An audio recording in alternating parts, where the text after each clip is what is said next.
Hello, all you awesome healers. I am really excited today to talk to you about changing your money story. So, what's your money story? Your money story is the emotional impact you give to money. And there's a lot of unhealthy ways that people relate to their money. So I'm going to go over what some of those are today and steps you can take to help change that story. Stay tuned to hear more. This is Anastasia. I used to be a physics professor specializing in vibrational and quantum physics. After recovering from a serious illness using energy healing on myself, the calling to heal became so strong that I had to quit my 40-year research career. I replaced my six-figure professor's salary within 5 months using a simple but not easy 3-step system that I worked out to grow my healing practice. Now I help other healers grow their practices, whether they're just starting or already have a practice, with this same 3-step system. I'm all about helping you too. Listen in to learn more. I'm so glad you're here today. We're going to talk about changing your money story because it creates money blocks. So I'm just going to go over a couple of little things about that first, and that includes that your money story stems from the root portal or chakra. That is the place that you sit on. It points downward and it roots yourself into the earth, and it is all about your survival. And we need money to survive. You can tell I'm here in sunny Southern California. And yes, it is a fake background, but it is from our local area. And this is what it looks like down by the beach. So, and there is an emotional component to your money story based on your experience plus your spiritual and physical DNA. In other words, what you've brought forward from previous lives, or your energy that you brought forward, or the programming that you brought forward from your family. And your money story can hurt you and your well-being because it can block the flow of wealth into your life. And it's not that you need to be super wealthy. Maybe you do. Maybe that's a need for you. And a lot of that need is based on fear. One of my things about money is I always have the image in my mind that I always have enough. And I'll tell you a funny story about that. After I got divorced, my parents came to visit me while I was still living in Germany. And I was thinking to myself, there was about 5 days left in the month, and I got paid at the first of the month. And I thought, if I only had 100 marks more, I could make it to the end of the month. And my mom and I were walking through the main city near our village, which was Mainz, Germany. And I'm thinking to myself, gee, another 100 marks, I could make it to the end of the month and not have to dig into any savings. And I saw, as I looked down, I saw this wadded up blue thing that looked like an old receipt. And I thought, gee, that looks like some money. So I picked it up and unrolled it. It was a 100-mark bill. And I'm telling my mom, I was just thinking to myself, I needed an extra 100 marks to make it to the end of the month. And she says to me, well, you should have asked for more. And I said, yeah, but then I wouldn't get it because that's all I really needed.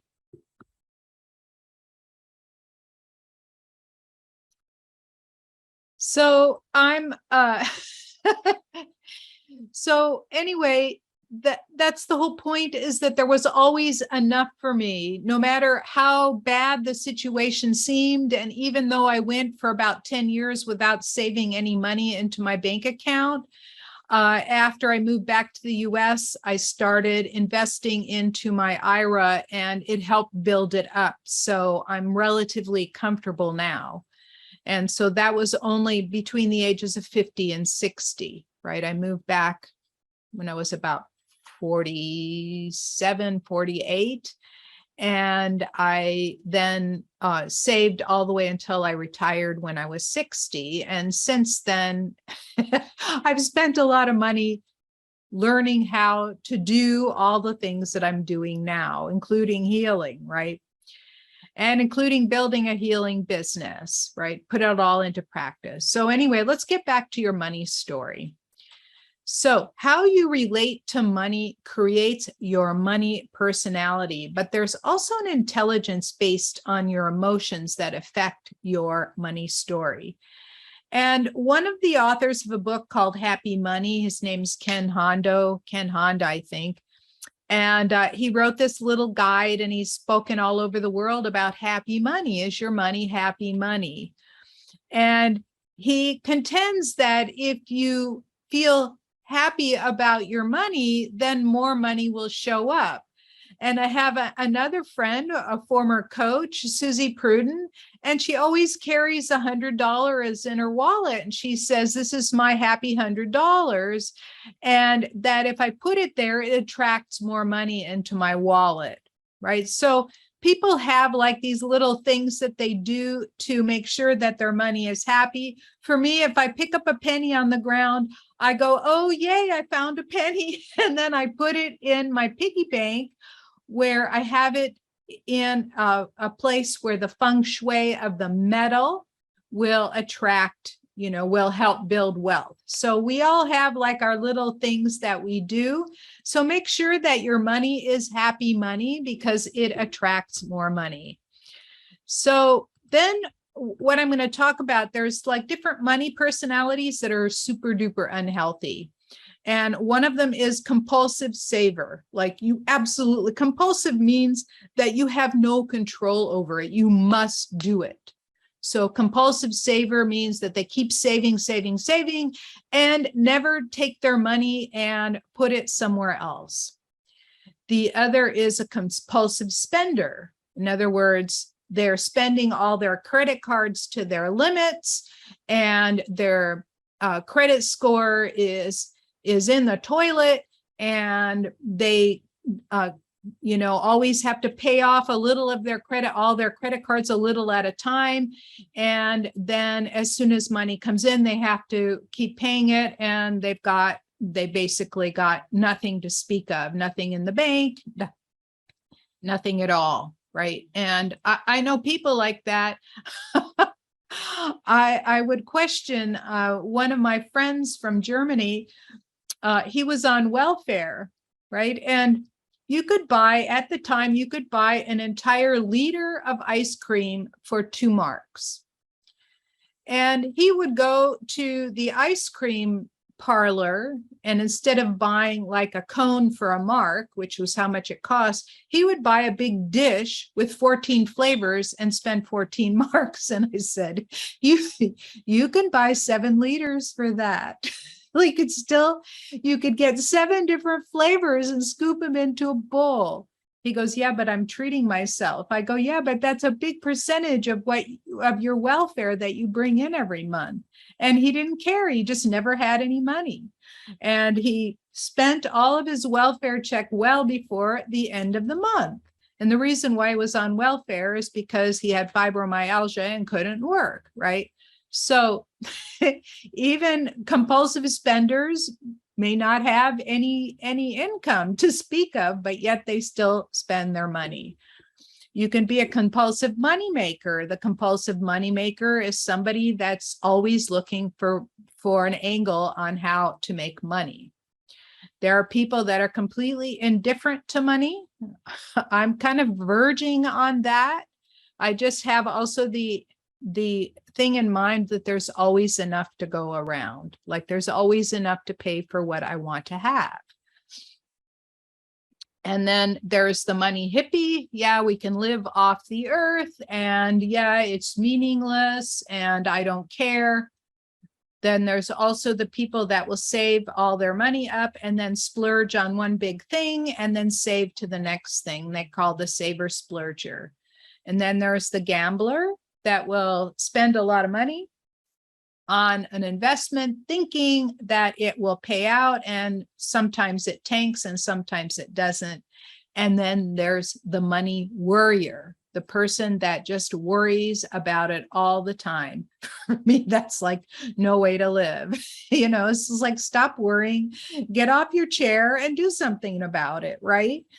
So those are some of the things that, guides your money personality. So here are the emotional money blocks, and there is a way to release emotions from you like really quickly. And one of them I just did a video on a couple days ago called EFT, right? Tapping. So you tap and you say, even though I'm anxious about money, I love and accept myself unconditionally. And then you start tapping first here. Even though I have anxiety about money, I love and accept myself. I have anxiety about money. I want to release the anxiety about money, right? You go through that, and then you can do fear. You can release your doubt. You can release the guilt of having money, or you can release the neglect of self, right? Or the neglect of money. And these are ways to really clear things up. And the last point I want to go over are some money solutions, right? Don't save money out of anxiety, right? When I didn't have very much, I went through a period after I left the university. I was retired and I thought I was going to flip houses. So I bought a couple of houses, I fixed them up, I sold them. And when I added up all the expenses and all of the income from the sale of the house, it turned out I was working for like about $25 an hour. For somebody with a doctorate in physical chemistry and a 40-year career as a professor, that was kind of like, no, I don't think I want to work that hard, because I was working 60 to 80 hours a week trying to get this stuff done, right? So instead, I turned to entrepreneurship and started with a health program on cholesterol. And I also did people's websites. I did artwork. I did a lot of technical work, right?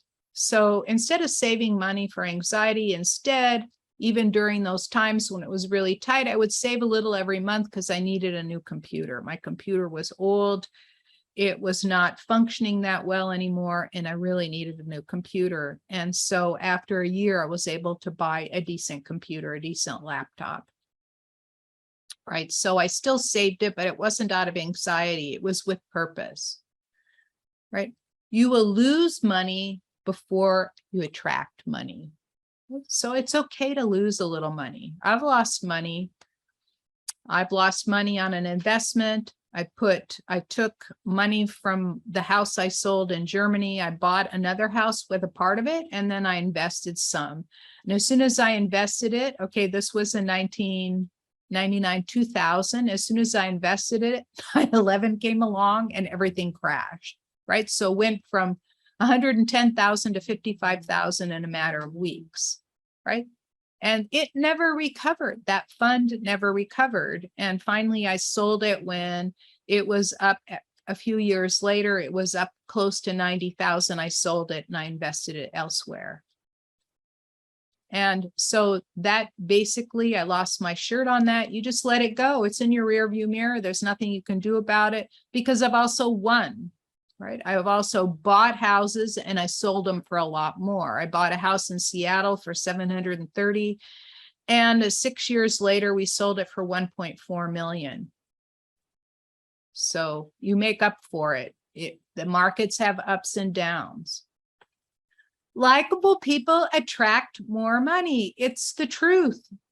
And so I'm an extreme introvert. You may or may not know this. I'm an extreme introvert, and it's really hard for me to come out of my shell sometimes, because I kind of like isolation. It feels good. I'm good company with myself. I go and do things. I stay active. I have a family, so I have 3 siblings that I stay in touch with on a daily basis, pretty much. We're good friends. Both Both of our parents have since passed. My dad passed earlier this year. And so I stay pretty busy with my husband, with my children and my grandchildren and all of that. And I also stay busy doing things like this. So it's really hard for me to even imagine, am I likable or not? But I think I am. People are attracted to things, but I can't tell because I'm in the bottle and only you can see my label. But I'm happy. And I think happiness attracts other people that are happy or want to be happy. So another money solution is price your services accordingly. So what a lot of people do is they make the mistake of pricing their services too cheaply. And what I mean by that, I've seen plenty of healers charging $25 or $50 for a half-hour session or even an hour session. I mean, nobody charges that little for their time. Why?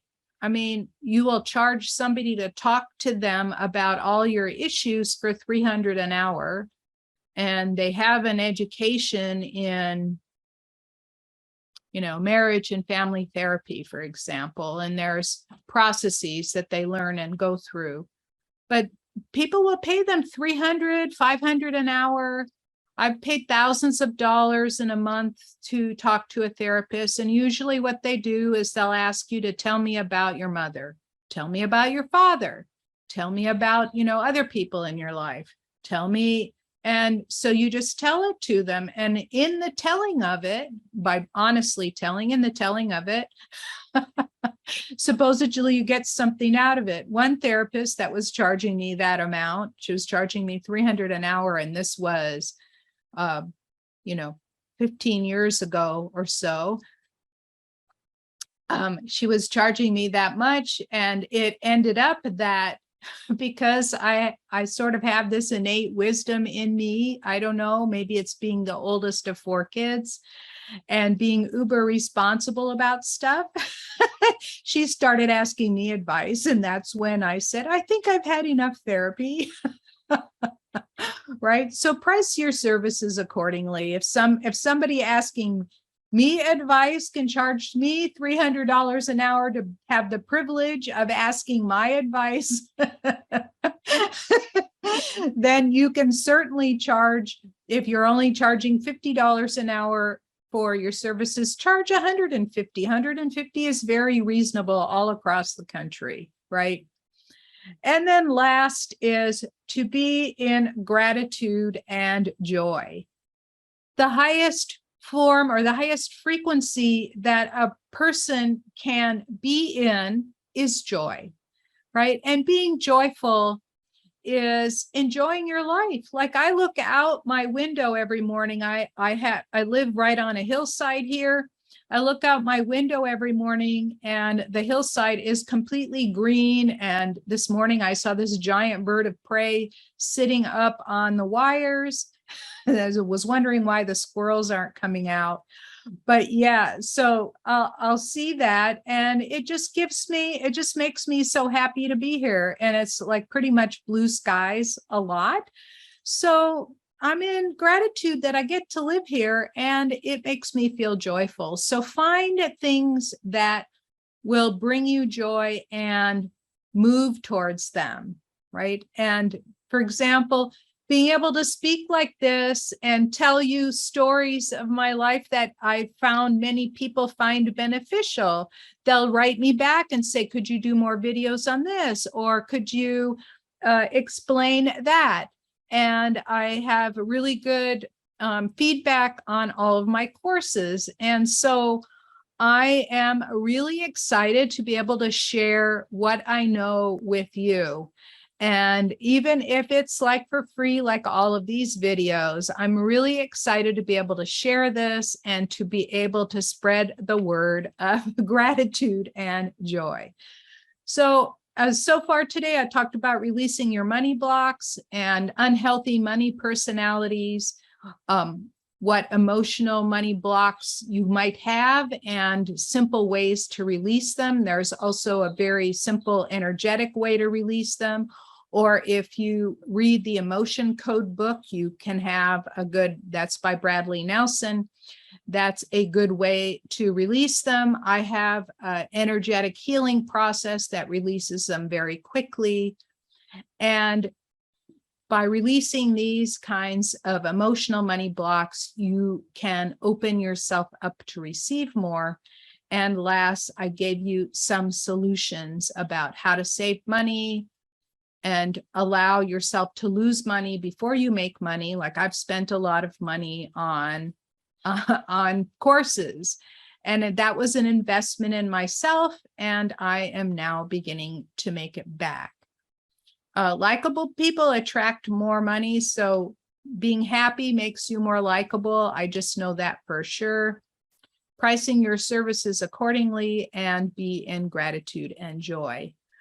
Okay, I hope that was helpful today, and thank you so much for listening. I appreciate you being here, and I look forward to seeing you in the next video. Thank you so much for taking valuable time out of your day to listen in. If you found this message helpful, please help spread the word by giving the broadcast a thumbs up or a 5-star rating. Share it with your friends, and be sure to subscribe to my channel with your notifications on. For further training on healing and growing your healing business using my 3-step system, go to www.highpaidhealers.com. And I'll see you in the next video.